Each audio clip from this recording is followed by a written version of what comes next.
সকলোকে জয় মাসি মোৰে জিজাছ ক্ৰাইষ্ট চেনেলটোত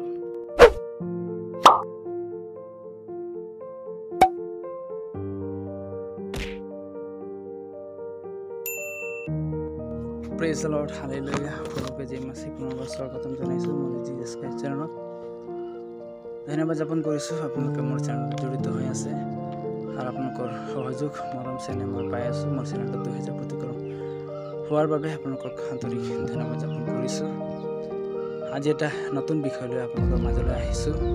বহুদিন আহিব পৰা নাই আৰু মই বিচাৰিছোঁ আহক আমি আমাৰ বিষয় টপিকটোলৈ আগুৱাই যাওঁ। আজি আমাৰ টপিকটো হৈছে প্ৰভু যীশু জগতলৈ কিয় আহিল। বাইকলৈ আপোনালোকে চাব মথিলিকা হ'ব 10:34 পদ। মই পৃথিৱীত শান্তি দিবলৈ আহিলোঁ, ইয়াক নাভাবিবা শান্তি দিবলৈ নহয় কিন্তু তৰোৱাল দিবলৈহে আহিলোঁ।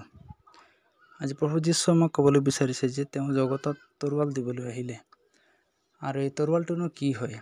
আজি আমি শিকিম, চাম আৰু বুজিম যে তৰোৱালটো ঈশ্বৰে কিয় দিবলৈ আহিলে। আখেৰ এই তৰোৱাল যে শব্দটো কি হয়। এফিচিয়া 6:17 পদত চাম আমি।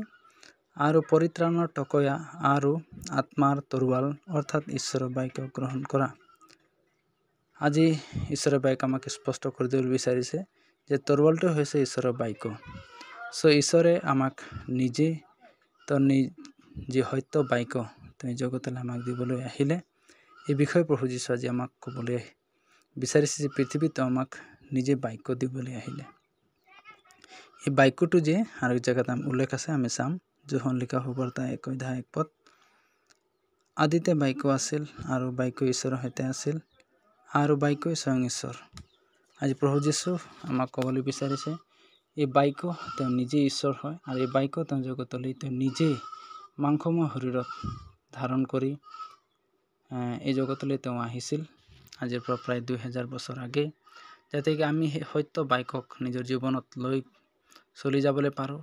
নিজৰ জীৱনত নিজৰ পৰিয়ালক সকলোক যাতে সেই বাক্য লৈ আমি শিক্ষা দিশতে হওক বাক্য লৈ চলি যাবলৈ পাৰিম। আৰু যি তৰোৱাল যি বাক্য আমাৰ জীৱনত যাতে যেনেকৈ এটা সেনা তেওঁ যুদ্ধ কৰিব হ'লে নিজৰ হাতত তৰোৱাল লৈ যায়, ঠিক তেনেদৰে আমাৰ জীৱনতো যি জগতত আমি বসবাস কৰোঁ, ইয়াত আমি বসবাস কৰিব হ'লে বা জয়যুক্ত হ'বলৈ হ'লে আমি ঈশ্বৰৰ বাক্য অৰ্থাৎ এই তৰোৱালক নিজৰ হাতত ধাৰণ কৰিব লাগে বা নিজৰ জীৱনত ধাৰণ কৰিব লাগে বুলি প্ৰভু যীশুৱে আমাক ইয়াত শিকাইছে। আজিৰ বাক্য মই ছুটিকৈ ক'বলৈ বিচাৰিছোঁ যাতে আপোনালোকে জানিব যে প্ৰভু যীশু জগতলৈ কিয় আহিলে। ঈশ্বৰে নিজে বাক্য দিবলৈ আহিলে আৰু সেই বাক্যটো হৈছে তৰোৱাল। আমাৰ সেই তৰোৱালটো হৈছে আমাৰ জীৱনত সকলো দিশত আমি যিকোনো দিশত আপুনি ব্যৱহাৰ কৰিব পৰা তৰোৱাল, যি নেকি আত্মিক তৰোৱাল ঈশ্বৰৰ বাক্য, তাক আমি গ্ৰহণ কৰি নিজৰ জীৱনত চলি আগুৱাই যাবলৈ কাৰণে প্ৰভু যীশুৱে আমাক এক আৰ্হি দেখুৱাইছে আৰু গ্ৰহণ কৰিবলৈ কাৰণে তেওঁক মহান এক আজ্ঞা তেওঁ প্ৰদান কৰিছে। বাক্য মই ইয়াতে সমাপ্ত কৰিছোঁ। আহক আমি ছুটিকৈ প্ৰাৰ্থনা কৰিম। Praise the lord hallelujah. সৰ্বশক্তিমান প্ৰভু যীশু তোমাক ধন্যবাদ দিছোঁ সুন্দৰ সময় তুমি দান কৰাৰ বাবে। যি বাক্য প্ৰভু যীশু প্ৰভু ব্যাখ্যা কৰিলোঁ, প্ৰভু মই বিশ্বাস কৰোঁ মোৰ বাক্যৰ দ্বাৰা তুমি কথা পাতিলা।